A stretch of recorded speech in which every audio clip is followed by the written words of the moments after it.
Pela oposição, deputado Éder Mauro. Nós vamos trocar para obstrução, tanto o Partido Liberal quanto a oposição e quanto a minoria, para que possamos seguir na questão do kit obstrução. E quero dizer ao colega, quando fala de Jair Bolsonaro,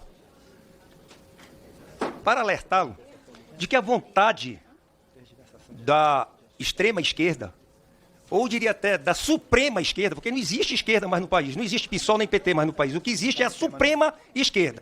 E eu posso lhe colocar com certeza, amigo, que a vontade de vocês é enorme de ver Jair Bolsonaro preso, mas existe uma diferença muito grande entre um bandido e um homem honesto e de bem. Orientação de bancada, Federação PSOL-Rede. Bom, a nossa orientação é não à inversão de pauta. Nós queremos fazer esse debate, um debate extremamente importante, necessário. A proposta apresentada pelo deputado Otônio de Paula. Esta comissão não pode parar os seus trabalhos por conta do histerismo generalizado praticado pela extrema-direita, presidente. A democracia está ganhando e está vencendo e as comissões da Câmara dos Deputados precisam continuar o seu trabalho. Se o ex-presidente da República, os militares, seus ministros, se envolveram numa tentativa de golpe contra a democracia, planejaram um plano para executar o ministro do Supremo Tribunal Federal, o presidente da República e o vice-presidente, as comissões desta casa não podem parar. Por isso, a nossa orientação é para que o trabalho continue, para que a gente possa apreciar os projetos, para que a gente possa fazer o debate que compete à Comissão de Direitos Humanos da Câmara dos Deputados. Que nós não nos distraiamos com o histerismo, com o pânico que estas pessoas estão querendo colocar na hora de depredar o patrimônio público, na hora de planejar execução contra os nossos governantes, na hora de atentar contra a democracia, nós não víamos a mesma preocupação. Todos contavam que sairiam impunes. E agora a justiça está sendo feita, a verdade está vindo à tona, a democracia e as instituições estão se mostrando forte e as comissões da Câmara não podem parar os seus trabalhos por causa que esses deputados estão preocupados com o futuro do criminoso que orienta o partido deles e a agenda política que eles defendem no Brasil.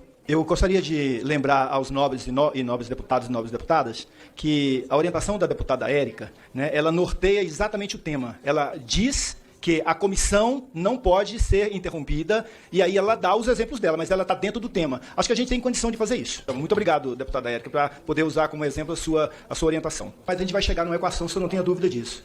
Acho que hoje, como é o primeiro dia, e temos esses requerimentos importantes, inclusive conversado com o deputado Éder Mauro, que tem consenso, inclusive na votação favorável ao projeto, segundo conversa com ele, o nosso acordo de que a gente caminharia com toda a obstrução que o deputado Éder Mauro está colocando, e a gente, então, está tentando votar pelo menos um para a gente mostrar serviço aqui na comissão. Aguarde, senhor presidente. Possa ser que a deputada Érica Cocai venha, porque ela veio para cá, fez um barulhão aqui, foi embora. O senhor quer uma e questão de ordem? Não veio, eu queria. A Érica Cocai está aqui, senhor presidente. Tá. Eu sei que tem um grande afeto do deputado pela Érica e amor antigo, mas a Érica está aqui, ó. Deputada pode Érica ficar feliz tá da vida.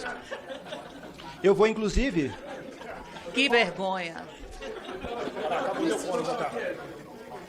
Estava quase indo às lágrimas. Com a palavra, a deputada Érica Hilton. Eu acho que até o cinismo precisa ter moderação, ter limite. Não dá para tentar transformar um ato terrorista com direito à bomba, a policiais agredidos, viatura da polícia jogada dentro das águas ali nos Três Poderes, como uma mera manifestação simples de pessoas pobres coitadas que andavam com a Bíblia no braço debaixo do braço, tentando fazer a sua manifestação e defender, sabe-se lá Deus, o quê? Porque o que nós assistimos no dia 8 de janeiro e o que nós assistimos, o povo brasileiro assistiu no que antecede o dia 8 de janeiro, foi atos gravíssimos, um terrorismo a céu aberto, tentativa de explosão no aeroporto de Brasília, um plano orquestrado para matar o presidente da República, o vice-presidente, prender o ministro do Supremo Tribunal Federal, Alexandre de Moraes, um mandato direto de controle das atividades do ministro Alexandre de Moraes. As forças de segurança públicas do Distrito Federal foram atacadas. Eu estive na CPMI do golpe, presidente. Eu era membro daquela comissão e os relatos eram assustadores. Não se falava em Bíblia, não se falava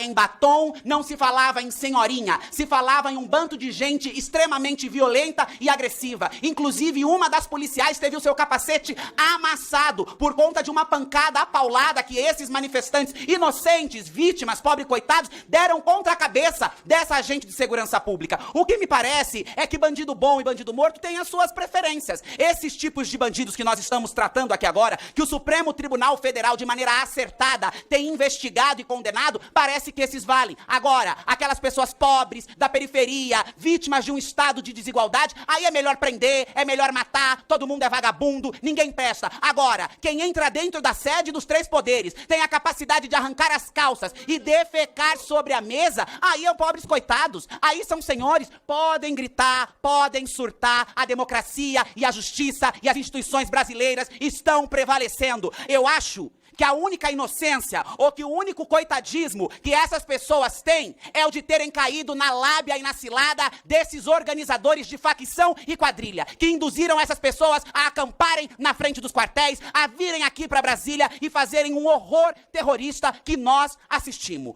Contra fatos não há argumento. Não existe e não haverá nenhuma narrativa retórica, nenhuma tentativa de confundir a compreensão do que ocorreu aqui em Brasília no dia 8 de janeiro. As provas são contundentes, o processo está tramitando de maneira processual legal e a verdade vem sendo colocada à tona. Agora o que restam, aqueles que querem estar do lado do fascismo, do golpismo e do antidemocrático é tentarem apelar para um projeto de anistia.